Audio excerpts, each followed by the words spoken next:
This all comes as the Senate debates what could be the most consequential legislation in years.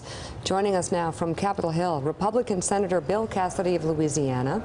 He's been a leading voice on the push to dismantle Obamacare. Very good to have you on the show, Senator. Mark Halperin has the first question for you. Mark? Senator, good morning. What do you think is going to happen today on health care in the Senate? Lay it out for us. Well, we'll vote on a series of amendments. I heard somebody earlier prognosticating that we'd end up voting on the so-called skinny package. I guess the exception I would take with that person's commentary, whoever it was I couldn't see, is that it doesn't remake 1/6 of the nation's economy. It affects 4% of the people who are in the individual market. So the skinny package will be a very skinny package, and again having little effect beyond moving the process forward, which is important, giving opportunity for more work down the way, which is important. For example, the Graham-Cassidy amendment, but at that point only affecting 4% of the folks in the country. Sam Stein? Well, that was me who said it. I take your point. This will affect the individual marketplace, but the CBO does suggest that 16 million could become uninsured by this, but that's not the question or what I want to ask you. Senator, you were famous for saying that any health care bill had to pass the Jimmy Kimmel test. And the Jimmy Kimmel test is, if I'm saying this correctly, that any child born with a defect, a pre-existing condition, should not have to worry, the family should not have to worry about how to pay for the medical treatment. If you're someone who is in the individual marketplace and you lose your coverage because of this skinny plans, how does that pass the Jimmy Kimmel test? And don't say for a second, I just want to press this because I think I know what you're going to say. This is about moving a process forward, not about getting skinny repeal. There's a very real possibility that skinny repeal passes the Senate and that the House takes it. This could be the end game of the House of the legislative process. Does that pass? If so, does that pass the Jimmy Kimmel test? First, let's say the status quo does not pass the Jimmy Kimmel test. Sure, fair enough. I think there's 95 counties in Iowa which do not have a single insurer. And now that's playing out across the country. Status quo is failing Jimmy Kimmel test. Does the skinny repeal pass the Jimmy Kimmel test? Yes or no? So you may not wish the answer to be we move the process forward, but I'm fighting for the Graham-Cassidy amendment, which would absolutely pass the Jimmy Kimmel test. Does the skinny repeal pass the Jimmy Kimmel test? So if the skinny repeal is the vehicle that we need to pass in order to get Graham-Cassidy, that ultimately plays to an end. So you can't look at it as a single step kind of in isolation. You have but it could very well be a single step. You could pass this bill.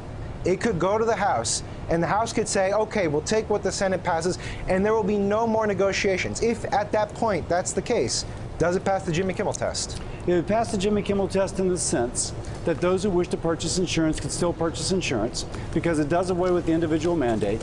But the individual mandate has become laughable because the individual mandate doesn't account for the fact that in Iowa, there's 94 counties without an insurer. And so your question is predicated upon an idealized version of what does not exist. We have no ability to stay where we are because where we are fails the Jimmy Kimmel test. Casey Hunt. Senator, do Republicans have the votes to repeal the individual mandate today? You know, I'm not a whip counter. Probably so. The American people do not like the individual mandate. Again, one thing that Susan Collins and I proposed, and which is kind of inherent in the Graham-Cassidy amendment, is we would allow states to automatically enroll folks unless they didn't want to be. That's what we do with Medicare. And so I know Democrats support that. They've told me privately. And so I do think that's an alternative policy that could be instituted instead of the individual mandate. I do think we probably have the votes, but I can't swear by that. I just want to also follow up on what you were just saying to clarify. You're calling this a very skinny repeal, the goal of which is to advance the process so that you can then get other policy. Is that correct? So are you saying that what the Senate is going to vote on maybe late in the middle of the night tonight doesn't actually matter in the long run? I mean, Republican leaders are arguing this is their big win on repealing Obamacare. No, it absolutely wins because it's early. It absolutely matters because the American people have said over and over again they don't like the individual mandate, They don't like the mandate upon employers. And arguably, there's been a bad effect of both. 50% of the people paying the individual mandate earn less than $25,000 a year, or at least report that income. And so it's disproportionately affected lower income people. We can do better than that, and that would be an important achievement. Indeed, that's oftentimes what people think of as Obamacare, or the individual mandate and the employer mandate. What I'm saying, though, I want more.